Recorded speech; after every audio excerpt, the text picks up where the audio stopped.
കർണാടകയിലെ ദക്ഷിണ കന്നഡ ജില്ലയിൽ ബെൽത്തങ്കടി താലൂക്കിൽ സ്ഥിതി ചെയ്യുന്ന ജൈന ക്ഷേത്രമാണ് മഞ്ജുനാഥ ക്ഷേത്രം. 1995 മുതൽ 2014 വരെയുള്ള കാലയളവിൽ ധർമ്മസ്ഥലയിൽ ശുചീകരണ തൊഴിലാളിയായി ജോലി ചെയ്തിരുന്ന ഒരു 48കാരൻ ഇക്കഴിഞ്ഞ ജൂലൈ 3 നടത്തിയ വലിയൊരു വെളിപ്പെടുത്തലാണ് വിവാദങ്ങൾക്ക് തുടക്കം കുറിച്ചിരിക്കുന്നത്. താൻ ശുചീകരണ തൊഴിലാളിയായി ജോലി ചെയ്തിരുന്ന കാലയളവിൽ 100ഓളം മൃതദേഹങ്ങൾ ക്ഷേത്രവുമായി ബന്ധപ്പെട്ട ഭൂമിയിൽ പലയിടത്തായി മറവ് ചെയ്തിട്ടുണ്ടെന്നാണ് പേര് വെളിപ്പെടുത്താത്ത ഇയാളുടെ ആരോപണം.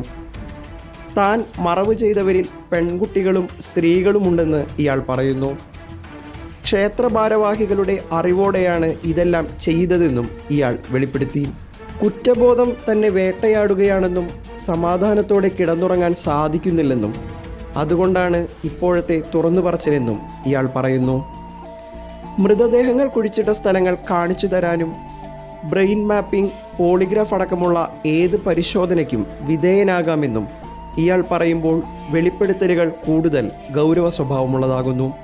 വെളിപ്പെടുത്തലുകൾ നടത്തിയ വ്യക്തി 2014 ഡിസംബറിലാണ് ധർമ്മസ്ഥലയിൽ നിന്ന് കുടുംബസമേതം താമസം മാറുന്നത്. ഇവർ മറ്റൊരു സംസ്ഥാനത്തേക്ക് താമസം മാറ്റി. ഇതിനിടയിൽ ഇയാളുടെ ബന്ധുവായ ഒരു പെൺകുട്ടിയും ധർമ്മസ്ഥലയിൽ പീഡിപ്പിക്കപ്പെട്ടു. ധർമ്മസ്ഥല ക്ഷേത്രാധികാരി ധർമാധികാരി എന്ന പേരിലാണ് അറിയപ്പെടുന്നത്. നിലവിൽ അധികാരം കൈയാളുന്നത് ജൈനമതവിശ്വാസികളായ ഹെഗ്ഡെ കുടുംബം. ഇപ്പോഴത്തെ ക്ഷേത്രധർമാധികാരിയുടെ പേര് വീരേന്ദ്ര ഹെഗ്ഡെ. 2022 മുതൽ രാജ്യസഭ MP. രാജ്യസഭയിലേക്ക് എത്തിയത് സാക്ഷാൽ പ്രധാനമന്ത്രി നരേന്ദ്രമോദിയാൽ നാമനിർദ്ദേശം ചെയ്യപ്പെട്ട്. മേൽപ്പറഞ്ഞ വെളിപ്പെടുത്തലുകളുടെ അടിസ്ഥാനത്തിൽ കർണാടക സർക്കാർ സ്പെഷ്യൽ ഇൻവെസ്റ്റിഗേഷൻ ടീമിനെ നിയോഗിക്കുന്നത് ജൂലൈ 19 ജൂലൈ 26 ഈ സംഘം അന്വേഷണം ആരംഭിച്ചു. വെളിപ്പെടുത്തൽ നടത്തിയ വ്യക്തി 2010 ഒരു സംഭവത്തെക്കുറിച്ച് പറയുന്നുണ്ട്. അത് ഇങ്ങനെയാണ്: ക്ഷേത്രവുമായി ബന്ധപ്പെട്ട ചില ഉന്നതർ ധർമ്മസ്ഥലയിൽ നിന്ന് 30 കിലോമീറ്റർ അകലെയുള്ള ആളൊഴിഞ്ഞ സ്ഥലത്തേക്ക് ഒരിക്കൽ തന്നെ വിളിപ്പിച്ചു. അവിടെ വെച്ച് 12നും 15നും ഇടയിൽ പ്രായമുള്ള ഒരു പെൺകുട്ടിയുടെ മൃതദേഹം കണ്ടു. സ്കൂൾ യൂണിഫോം ഷർട്ടാണ് ഈ പെൺകുട്ടിയുടെ ദേഹത്തുള്ളത്. പാവാടയോ അടിവസ്ത്രമോ ഇല്ല. കഴുത്ത് ഞെരിച്ച് ശ്വാസം മുട്ടിച്ചതിൻ്റെ പാടുകൾ കാണാം. അതിക്രൂരമായി ബലാത്സംഗം ചെയ്യപ്പെട്ടതിൻ്റെ ലക്ഷണങ്ങൾ ഈ പെൺകുട്ടിയുടെ ശരീരത്തിലുണ്ട്. ആഴത്തിൽ ഒരു കുഴിയെടുത്ത് സ്കൂൾ ബാഗ് സഹിതം ഈ പെൺകുട്ടിയെ കുഴിച്ചിടാൻ അവർ തന്നോട് ആവശ്യപ്പെട്ടു. ഈ രംഗം തന്നെ ഇപ്പോഴും ഉറക്കത്തിൽ വേട്ടയാടുന്നതായി ഇയാൾ പറയുന്നു. ധർമ്മസ്ഥലയുമായി ബന്ധപ്പെട്ട ഇത്തരം ദുരൂഹതകൾക്ക് വർഷങ്ങളുടെ പഴക്കമുണ്ട്. 1979 വേദവല്ലി എന്നു പേരുള്ള ഒരു സ്കൂൾ അധ്യാപികയെ വീട്ടിലെ ബാത്റൂമിൽ മരിച്ച നിലയിൽ കണ്ടെത്തിയതാണ് ധർമ്മസ്ഥലയുമായി ബന്ധപ്പെട്ട ആദ്യ വിവാദം. വേദവല്ലിക്ക് സ്കൂളിലെ പ്രധാന അധ്യാപികയായി സ്ഥാനക്കയറ്റം ലഭിക്കുന്നു. എന്നാൽ ധർമ്മസ്ഥലയിലെ അധികാരികളുമായി ബന്ധമുള്ള മറ്റൊരു അധ്യാപികയ്ക്ക് പ്രധാന അധ്യാപക സ്ഥാനം ലഭിക്കുന്നു. ഇതിനെതിരെ വേദവല്ലി നിയമപോരാട്ടം നടത്തി വിജയം സ്വന്തമാക്കി.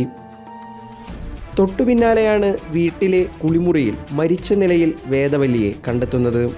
പിന്നീട് 1986 പത്മലത എന്ന പെൺകുട്ടിയെ കാണാതാകുകയും 56 ദിവസങ്ങൾക്ക് ശേഷം മൃതദേഹം കണ്ടെത്തുകയും ചെയ്തു. 2003 കാണാതായ അനന്യ ഭട്ട്, 2012 സൗജന്യ കൊലക്കേസ്, അതേ വർഷം തന്നെ റിപ്പോർട്ട് ചെയ്ത നാരായണൻ യമുന ദമ്പതികളുടെ ദുരൂഹ മരണം തുടങ്ങി ധർമ്മസ്ഥലയുമായി ബന്ധപ്പെട്ട വിവാദങ്ങൾ നീണ്ടുപോകുകയാണ്. സുതാര്യമായ അന്വേഷണത്തിലൂടെ ഈ മരണങ്ങളുടെയെല്ലാം നിജസ്ഥിതി പുറത്തുവരുമെന്ന് പ്രതീക്ഷിക്കാം. 2003 കാണാതായ അനന്യ ഭട്ടിന് വേണ്ടി അമ്മ സുജാത ഭട്ട് വർഷങ്ങൾക്ക് ശേഷവും കാത്തിരിക്കുകയാണ്. തൻ്റെ മകൾക്ക് എന്ത് സംഭവിച്ചെന്ന് അറിഞ്ഞാൽ മാത്രം മതി. സുജാത ഭട്ടിനെ പോലെ എത്രയോ പേർ. അവസാനമായി ഈ വിഷയത്തിൽ കമ്മ്യൂണിസ്റ്റ് പാർട്ടികൾ നടത്തിയ ഇടപെടലിനെക്കുറിച്ച് 2 വാക്ക്. ധർമ്മസ്ഥലയുമായി ബന്ധപ്പെട്ട് ഇപ്പോൾ ഉയർന്നിരിക്കുന്ന ആരോപണങ്ങളിൽ മാത്രമല്ല 2012 സൗജന്യ കേസിലും അന്വേഷണം വേണമെന്ന് CPM സംസ്ഥാന സെക്രട്ടറി കെ പ്രകാശ് ആവശ്യപ്പെട്ടിട്ടുണ്ട്. സൗജന്യ കേസിൽ തെളിവുകൾ നശിപ്പിക്കാൻ ശ്രമിച്ച അന്നത്തെ അന്വേഷണ ഉദ്യോഗസ്ഥർക്കെതിരെ അന്വേഷണം വേണമെന്നാണ് CPMൻ്റെ ആവശ്യം. അന്വേഷണം നിഷ്പക്ഷമായിരിക്കണമെന്നും കൃത്യസമയത്ത് തീർക്കണമെന്നും DYFI ആവശ്യപ്പെട്ടു. ധർമ്മസ്ഥലയുമായി ബന്ധപ്പെട്ട എല്ലാ ആരോപണങ്ങളിലും NIA അന്വേഷണം വേണമെന്നാവശ്യപ്പെട്ട് ആഭ്യന്തരമന്ത്രി അമിത്ഷായ്ക്ക് CPI രാജ്യസഭാ MP P സന്തോഷ് കുമാർ കത്ത് നൽകിയിട്ടുണ്ട്. ധർമ്മസ്ഥലക്കെതിരെ വർഷങ്ങൾക്ക് മുൻപേ പോരാട്ടം നടത്തിയിരുന്നത് അവിടെയുള്ള പ്രാദേശിക CPM നേതാക്കളായിരുന്നു. ഇവരുടെയെല്ലാം നിയമ പോരാട്ടം ഫലം കാണുമെന്ന് തന്നെ പ്രതീക്ഷിക്കാം.